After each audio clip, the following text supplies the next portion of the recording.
You're listening to the Spirit Podcast.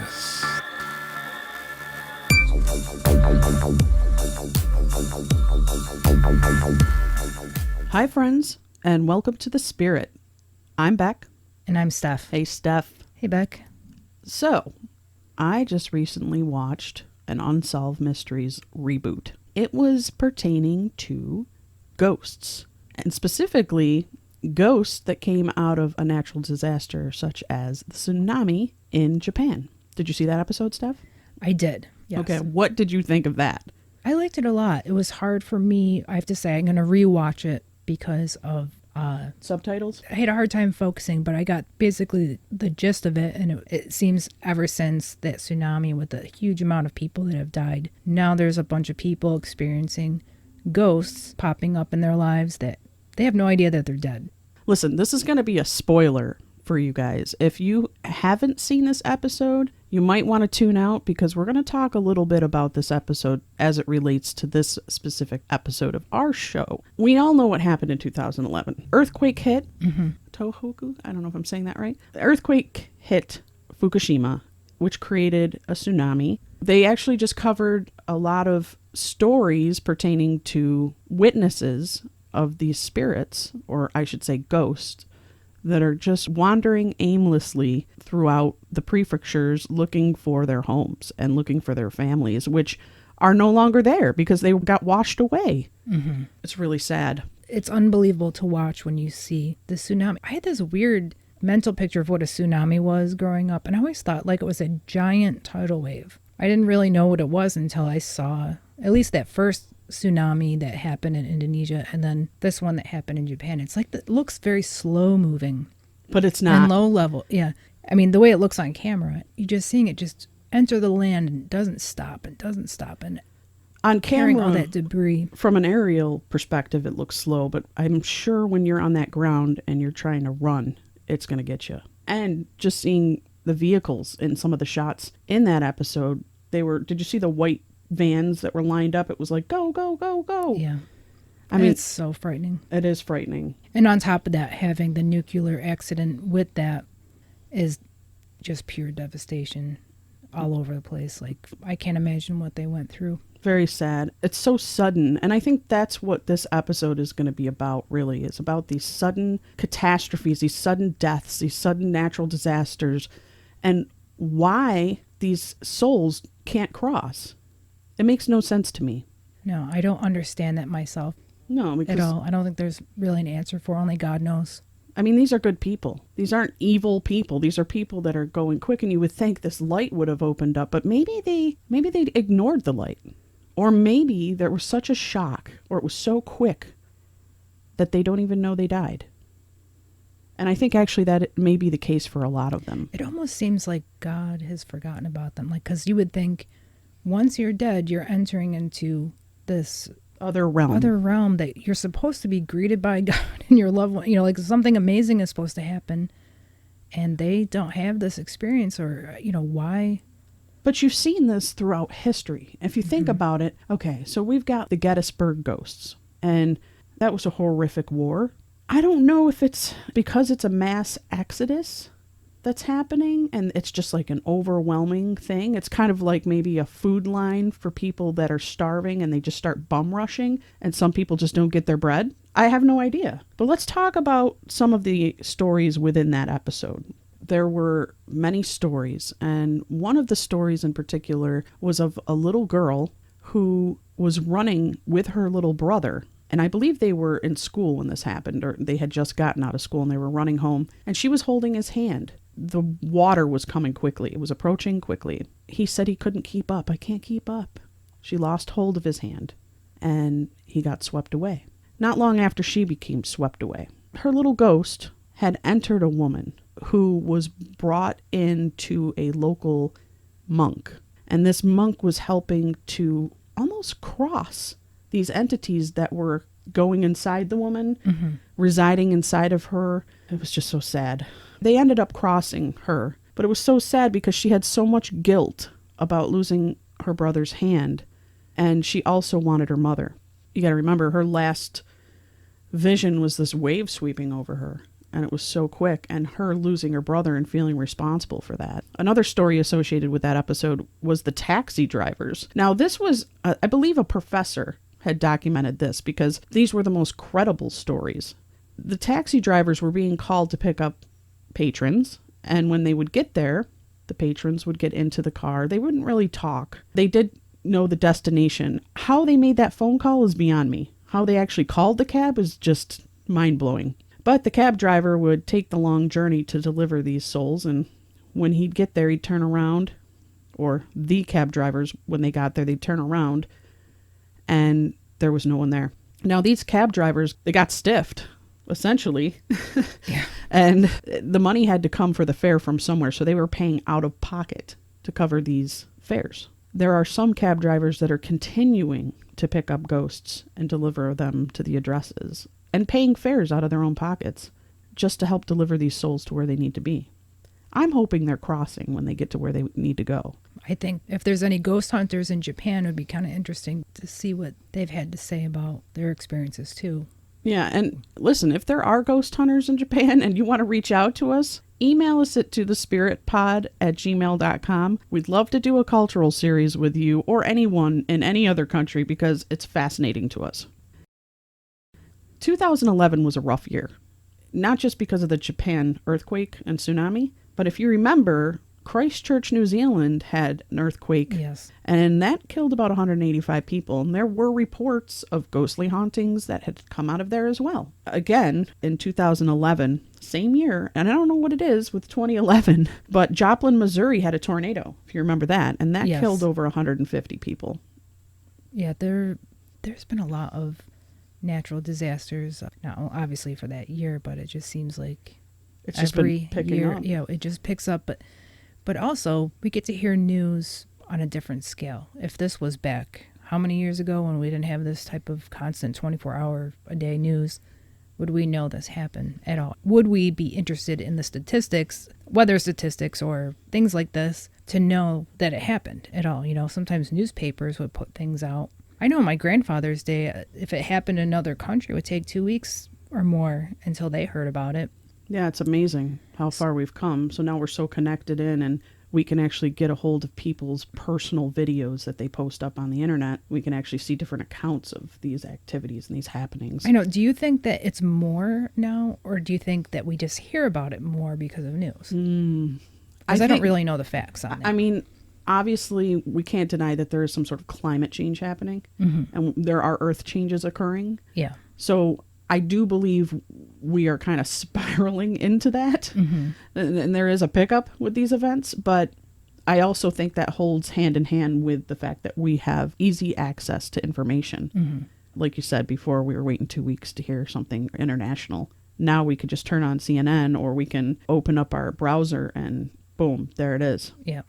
In 2010, we had some other things happening. We had a Chile earthquake. Do you remember that? Oh, in Chile. Yes, I should say an earthquake in Chile. It was cold. It was a freezing earthquake. And it was about 2 months after the quake that the Chilean newspapers reported that survivors affected in the regions had heard anguished cries of the dead. Now, those sounds came from a forest where I think 30 people had died while camping. Can you imagine that? Just hearing those cries of help. Also, there was a bridge there that they reported a lot of paranormal activity as well. Again, in a Chilean town in 1991, it was haunted by landslide victims because there was this, Wow. you know, Chile, isn't that like kind of right in the subduction zone? Subduction? Is that what you called it? Yeah, is that what it is? I don't know what that term is. I believe it's kind of like a fault line zone. It's like I don't know anything about Yeah, Chile, but I think, you know, it's an earthquake-prone place, Yeah. as far as I know. They had some eerie events in the village that included levitating glasses. They had disembodied sobs and floating apparitions. Wow. I think that would be an ideal place to go if you're a ghost hunter. Yeah. Any type of, I think, mass destruction type area. Oh, yeah, because we don't know why, but it seems that there's definitely these people, you know, their souls don't move on. Right. They're stuck in the tragedy for some reason. And I think we'll try to dissect that a little bit more in a minute. But in 1910, Wellington, Washington avalanche. Now, this one's kind of older on the scale as far as within our time frame. I mean, obviously, you and I weren't alive in 1910, but the legend there has a ghostly woman that wanders the area, and she hums and sings, but she never stays in one place long. Some visitors hear children playing, even when there are no children around. There are disembodied screams, and voices are also common. One woman was so struck by the Wellington ghost that she actually wrote a book on the subject. It's called Avalanche of Spirits. Again, these natural disasters. You got the 2005 Hurricane Katrina. You don't hear much about... How many people died in Katrina, do you know? I don't know offhand. You don't really hear much either as far as... And maybe I'm not looking in the right places, but on December 26 in 2004, so this is kind of more recent, a massive tsunami swept over the coasts of 14 countries, killing more than 200,000 people. It was one of the deadliest natural disasters in recorded history. Over 5,000 tsunami victims died in Thailand, and it wasn't before long that survivors began seeing the ghosts. Now, here's what's interesting. They were seeing foreign ghosts. According to an Australian news network, a guard at the beachfront plaza in Thailand quit his job after hearing disembodied screams late at night. The guard and others repeatedly searched for the source of the voice, which yelled, "Help me, help me," but never found a soul. And in a similar tale, a ghostly tourist roamed up and down the beach, calling out for her lost child. Now, interestingly enough, these are foreigners. It's like a fat American with like a Hawaiian shirt and khaki pants, Well, khaki shorts. You know, you got to remember that Thailand was a big vacation destination. Yeah, that was tropical, It was beautiful yeah. beaches. Yeah, And you also have to remember that this tsunami hit 14 countries. yeah. It wasn't just Thailand, but Thailand was the one that just really affected us, like Japan. Do you know Nate Berkus? He's a famous person from TV. He was made famous by Oprah Winfrey, I think, but he's gay and he's got his boyfriend. That's where they vacation, and he was with his partner there. And when the tsunami struck, his partner got swept away. And so he had to deal with a very traumatic experience, and then his partner died. Did you ever hear that? No. But do you know who I'm talking about? No. He's had like he's had his own shows that are more like decorating your house type DIY, like make. Is this on PBS or is this on like HGTV? I don't have cable. I don't know what. I think he had one on like ABC, you know, like a mainstream show at one point, and then it moved maybe somewhere else. But he had that tragedy happen to him. No, I never heard that. I mean, I had watched, I think, a documentary about the tsunami that hit Thailand, and it broke my heart watching it. I know. I always feel like the United States, we get a lot of bad weather stuff here, but we don't have the massive amounts of deaths like you hear about in other countries. No. We get those fires out on the West Coast, Yeah. and they're getting progressively worse, even coming into Colorado. And here on the East Coast, you know, we are seeing a lot of weather changes happening here as well. I heard an astrologer recently was talking about how even here on the East Coast, we're going to start seeing more hurricane activity, which I don't doubt, because everything's kind of, like we said, things are changing, and we're not climate deniers at all. Yeah. I'm just not so sure as to what exactly is happening. Let's talk about why we think they can't cross. What are your ideas on that? How can you really know? I know that there's ideas, I think, in certain faiths, what they think it is. My personal belief, just kind of thinking about it, is they weren't ready to go. I don't think God wills all these horrible things to happen to people. I think he gives us a freedom to process things. So I don't know if, you know, it kind of scares me because I think, could my own death, even if it's the most normal death you can think of, what if I don't Cross over. and why wouldn't I? You know, like these type of questions. My grandfather died a sudden death. He had a heart attack. Kind of like Elvis, actually. I know that's embarrassing to say, but he was on the toilet. It was such a fast happening. Now, even though my mother claimed that my grandfather had premonitions, almost like he knew he was going to go, and he almost prepared. So to me, he'd seem ready. You know? would think. Yeah. And yet, my mother and my grandmother would tell me stories as a child about how they would be gathering his clothing and putting him on racks, on hangers, and his clothes would get tossed down the stairs, almost like he's saying, "Hey, I'm here." There would be papers that would just surface, things that were important, like titles and deeds and things that were important for my grandmother, because she would have to sell the house. now because she's on her own and didn't have that extra income, and they lived on the water. And we know how expensive waterfront properties are. So, so unfortunately, but my grandfather, I don't know if he wasn't ready or if he just didn't know he was dead or if he was scared. I don't know. Maybe he is in heaven, but he's, we don't understand how heaven, how purgatory, all these things, how we fit into all that, because we're a physical world, but we're spiritual too. So maybe their spiritual world that they're in is near us somehow, like a veil that separates it. And they might be just trying to interact to say, hey, I'm here, but not necessarily that I'm left behind or, I'm stuck here, but that could be the case too. I think it takes a lot of energy, though, as a spirit opposed to a ghost. And here's why I think this. A spirit, I don't think would be able to, maybe, but pick up a bunch of clothes and toss them down in the hallway, down the staircase. I think a ghost is more on a 3D level. I think a spirit, you cross over to another plane. So I can see how a ghost could harness maybe some electrical energy and be able to move things a little bit easier than a spirit. What's interesting about this as well is part of my family is Mormon, and they wanted to do a baptism for my grandfather after he died. So they do these baptisms in a temple, and they have stand-ins. Why wasn't he baptized before? I'm not sure. Oh, okay. I'm actually not sure. So they decided that they were going to do this stand-in baptism. I think they had someone come in, and I'm not even sure who that was that did that. It might have been my mother. They did the baptism in the pool. It wasn't long after that the spiritual activity stopped. But tied to that, strangely, was my grandfather had an old ship's clock. This thing, my mother swears up and down, it was cursed. Because anybody that had a hold of this thing, bad things would happen. And the day that my grandfather died, that ship's clock stopped.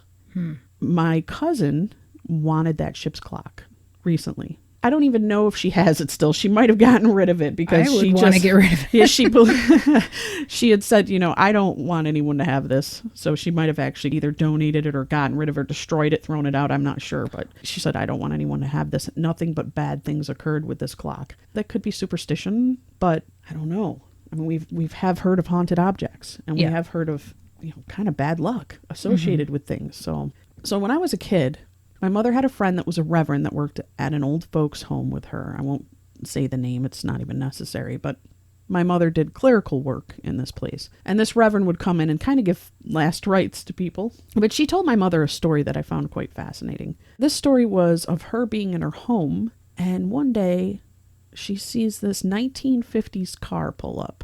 It's kind of rare. People do restore them.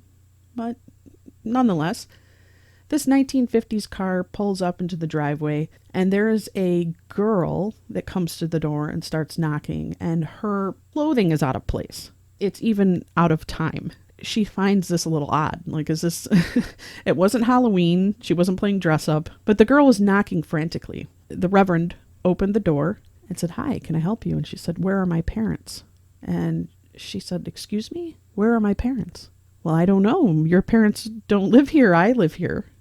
Why don't you come in, sit down?" So the girl comes in and sits down.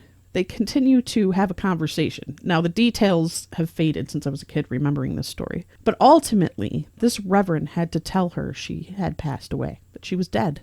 The girl didn't believe it. She didn't realize she was even dead. She seemed very physical. Kind of confuses me, even going back to the episode on Unsolved Mysteries. These were physical-looking beings that were getting into the taxi cabs. There were physical-looking beings that were showing up at people's homes in the prefectures, soaking wet, asking for dry clothes. People were seeing them. There were even reports that friends would come by that had passed in that tsunami, soaking wet. The friend would invite them in for tea, knowing full well that they were dead. And that ghost would sit down on the chair and leave wet marks in the place where they were sitting. Wow. So even well after they disappeared, you could touch that fabric or that bench or wherever they sat and feel the wetness from them. I don't know how to explain that. I don't know either. It's, to me, the most, not unbelievable, because I actually believe it, but right. Just incredible, or no, that's the same word. Let's go through all the synonyms. Yeah. Synonyms. But yeah, it's just really startling. It makes you think about, could this happen to me? What was the movie? It was a sci-fi movie, but kind of like hit that whole ghost idea, but it was more dimensional. Interstellar. Interstellar, yes. That was really cool because at one point they're looking through the bookshelf and there was some sort of little code that they left for themselves. And it was like in their childhood they had this ghost experience in their house, but then later on it's discovering that he was in another dimension coming from the future. You know, it was like a cycle of... Right. Okay, well, here's the thing. We know, working with spirit, that there is no such thing as linear time for them. Mm-hmm. So when they give you a predictive time, when they say something's coming up, you're going to get a flat tire, that could be within 5 years from the time they tell you. Or it could be the next day. Or it could be that day. Because they don't really have a sense of time like we do. We have this linear time, right? Yeah. But what's fascinating is when I was speaking to Anne Longmore Etheridge, and she was saying that the ghosts of surgeons that she spoke to were completely aware that time had changed. Because they spoke as if what happened in the past. Mm-hmm. It wasn't as if they were reliving it. It wasn't as if it was happening right now. They knew this had already happened. Mm-hmm. And they said, I would have. They spoke in that past tense. I would have. Mm-hmm. So they're aware. Yeah, that but negates. just... Yeah. It's kind of like there are never any answers. It's always questions. I think if you took all the information that every spiritual person knows in this whole world, it's probably like straw compared to what infinity, what God is. I think we only get little glimpses. I don't know why. I mean, maybe that's just what we have to go through. It's an act of faith to get to this point, you know, for whatever reason.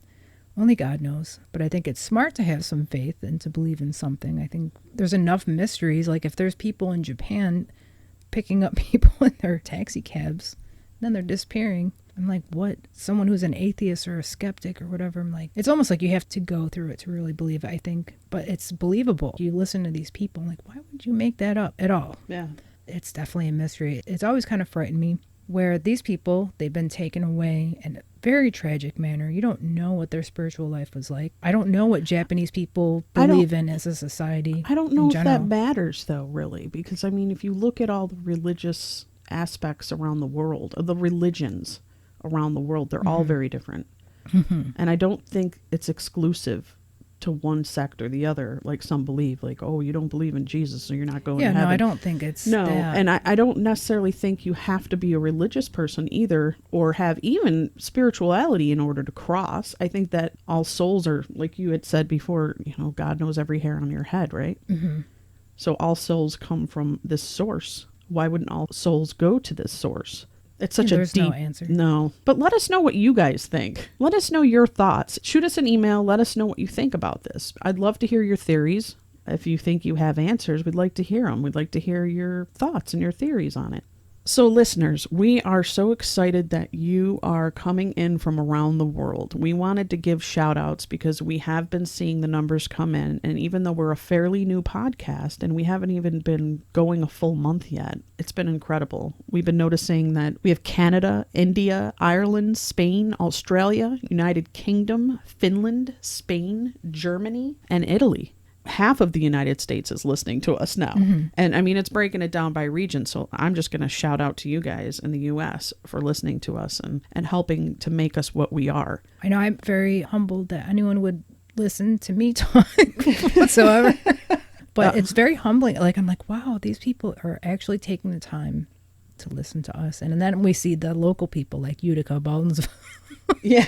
I'm like, wow, why don't they email us? We're like right by.